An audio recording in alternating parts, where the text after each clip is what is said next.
bismillah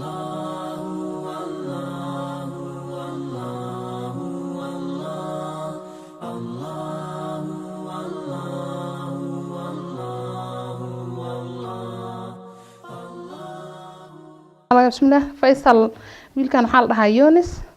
wuxuu ka soo jeedaa Ijaara laakiin halkan uu joogo marti buu ku yahay 2 sano joodariga arkayso jiifaa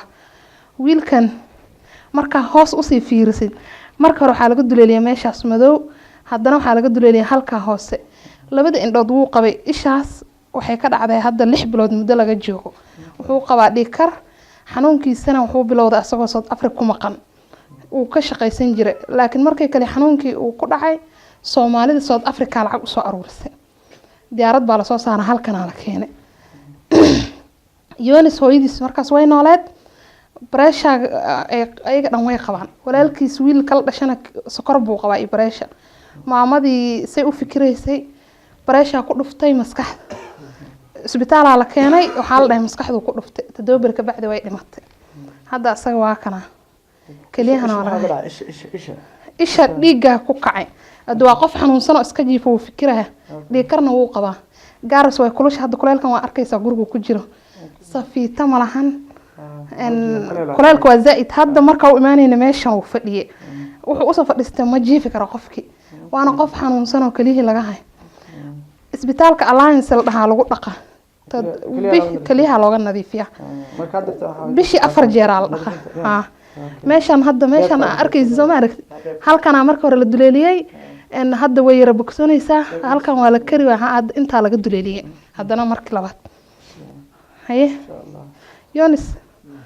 hadda maxaad dareemaysaa Assalaamu alaykum wa rahmatullahi wa barakaatuh anaga magacayga waxa waaye Yunis Ibrahim Abbas kulli xaaladeyda waad arkaysaan dhibkaygana waxa waaye kaliyaha iyo pressure hadda ta arkaysaan kulli hadii waxa la nin maqano loo marqaad furkaro igan maxalli jiri ani hadda dhibkayga kaliyahan waaye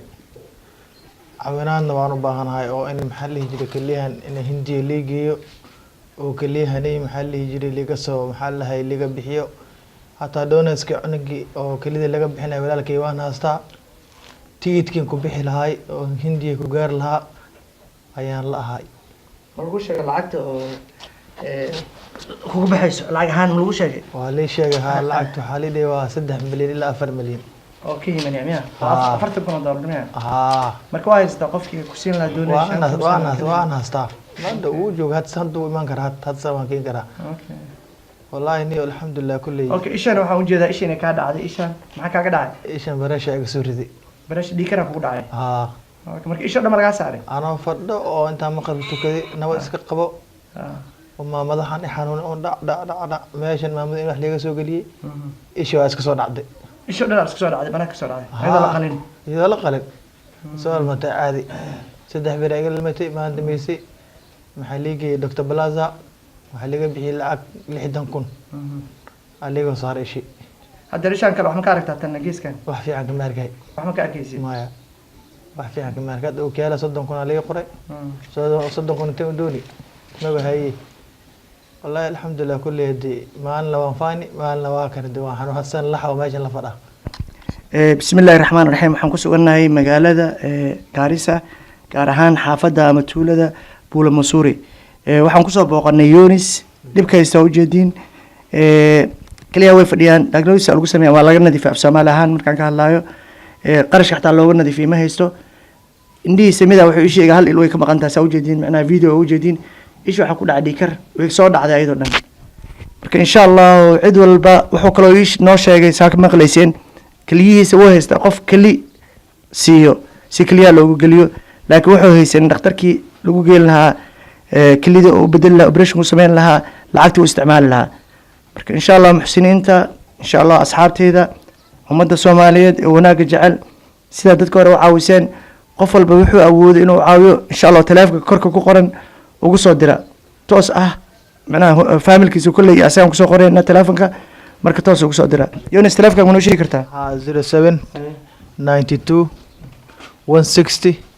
164 07 92 160 164. okay insha allah teleefkaas ugu soo hagaajiya cid walba xawaa awoodo wabillahi tawfiiq